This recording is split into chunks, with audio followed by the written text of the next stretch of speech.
بە مەبەستی بەدواداچوون بۆ کێشە و گرفتەکانی سنوورەکە ژمارەیەک لە چین و توێژە جیاوازەکانی ناحیەی ئاغجەلەر بە ئامادەبوونی بەڕێوەبەری ناحیەی ئاغجەلەر کۆبوونەوەیەکیان بەڕێوە برد.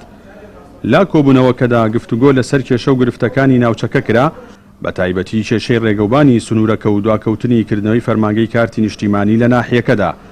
هاوکات لیژنەیەکیش بە ناوی لیژنەی خزمەت لە چین و توێژە جیاوازەکانی ناحیەکە پێشێنرا و داواکاریەکی شەشخاڵیان ئاراستەی حکوومەت و لایەنە پەیوەندیدارەکان کرد.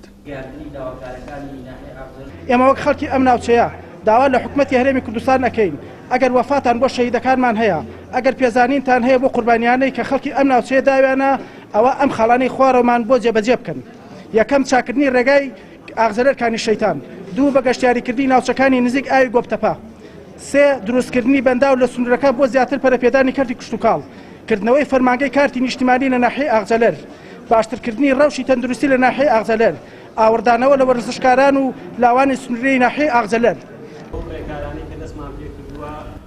بەڕێوەبەری ناحیەی ئاغجەلەری شوێڕایەوەی پشتگیری خۆی بۆ داواکاریەکانی هاوڵاتیانی ناحیەکەی دەربڕی ئاماژەی بەوەش کرد، لا ڕابردوودا هەوڵی زۆریان داوە بۆ چارەسەرکردنی کێشە و گرفتەکانی سنوورەکەیان، بەڵام بابیانی جۆرا و جۆر هەوڵەکانیان بێئاکام بوون.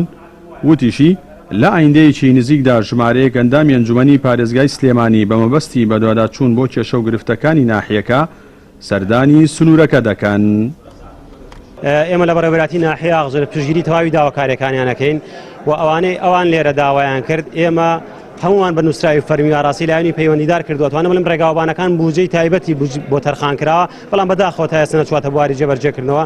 دووبارەیەکە مهم پشتگیری داواکاریەکانیانەکەین و ئەو بەڕێزانە لێرە لیژنەیەکیان دروست کرد بە ناوی لیژنەی خزمەت بۆ بەدواداچوون بۆ کار و پرۆژانی کە ئەویسترێ لە ناحیە ئاغجەلەر جێبەجێ بکرێەوە، بەداداچوونی بۆکن بۆی بتوانین لانی کەم فشارێ دروست بکەین لەسەر لایەنی پەیوەندیدار و حکوومەت بۆی ئەو پرۆژانە لە ئایندەیەکی نزیکا بچێتە بواری جێبەجێکردنەوە.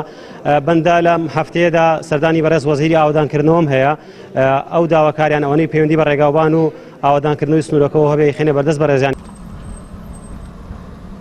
ناحیەی ئاغجەلەر لە ڕووی داریەوە سەر بە قەزای چەمچەماڵە و بە دووری نزیکەی 35 کیلۆمەتر دەکەوێتە باکووری ڕۆژهەڵاتی قەزاکە و لە ساڵی 1934ەوە کراوە بە ناحیە. لا ئێستاشدا نزیکەی 500 خێزانی تێدا نیشتەجێن و 64 گوندیش لە ڕووی داریەوە سەر بە ناحیەکان. ئاغجەلەر سەرڕایەوەی ناوچەیەکی کشتوکاڵیە، هاوکات ناوچەیەکی گەشتیاریشە، بەڵام وێڕای بەڵێنی چەندین جاری بەرپرسان هاوڵاتیانی ئاغجەلەر هاوشەوی هاوڵاتیانی بەشێکی زۆری ناوچەکانی دیکەی هەرێمی کوردستان بەدەست نەبوونی خزمەتگوزارە سەرەتایەکانەوە گیرۆدەن. جەلال جەباری، کەناڵی ئاسمانی پەیام، ناحیەی ئاغجەلەر.